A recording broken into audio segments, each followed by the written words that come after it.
Jadi sastra itu sebuah kata atau kalam tanpa tulisan, tanpa papan.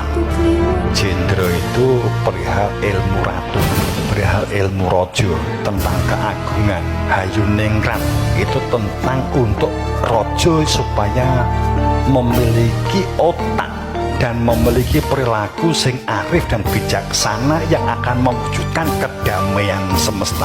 Hayu itu damai, tentrem, adem, rat itu semesta. Pangruwating itu sebuah proses yang dilakukan untuk mengendalikan perbuatan ndiu, perbuatan raksasa, serakah, angah-angah, ego, kepentingan, karepe diri, ungkapan-ungkapan yang menjatuhkan, ungkapan-ungkapan lesan yang suka menjadi dementor, sehingga pangruwating diu itu proses kehidupan untuk menjadi baik dengan mengendalikan perilaku-perilaku buta, perilaku-perilaku buta, perilaku-perilaku yang akma, perilaku-perilaku raksasa, kan gitu. Di pewayangan kan begitu. Tapi ini kan akan hanya berhenti pada wawasan, hanya berhenti pada wacana.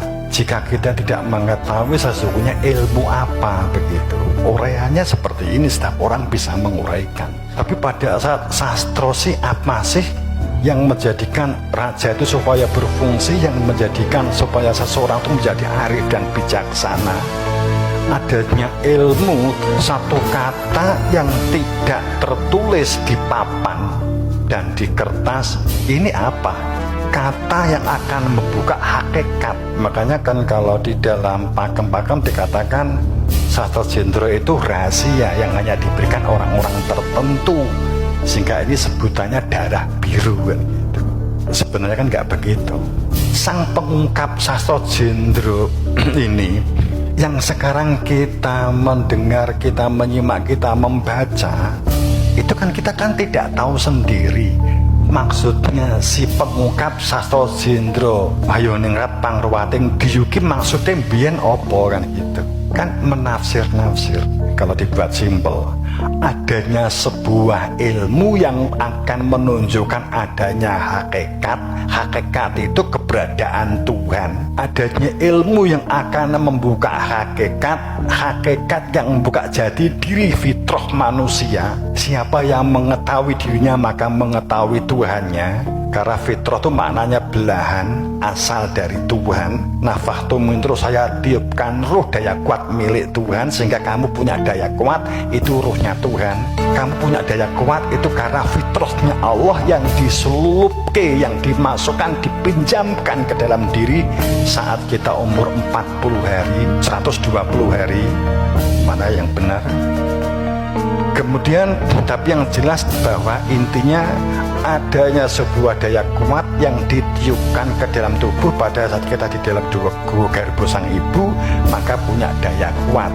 Proses kemudian dipinjami daya kuatnya Tuhan, inilah disebut fitrah.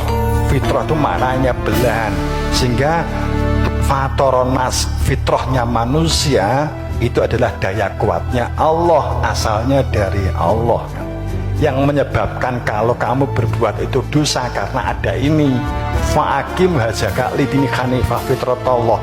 Fitrahmu itu songko fitrahku, sehingga kamu itu bisa melihat, bisa mendengar, bisa berpikir, bisa bercelak, itu karena daya kuatku.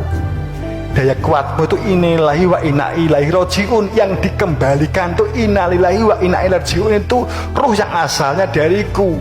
Sing jenenge jasad gue asalnya kalau lemah yuk balik nendik lemah. Karena kamu gak bisa mengembalikan ruh, dalannya mulih, pintunya pulang tidak kamu kenali. Latat dila liholkilah, tidak ada perubahan mengenai fitrah ini, tapi sudah kamu kotori karena kamu aku, pintermu, isoku dan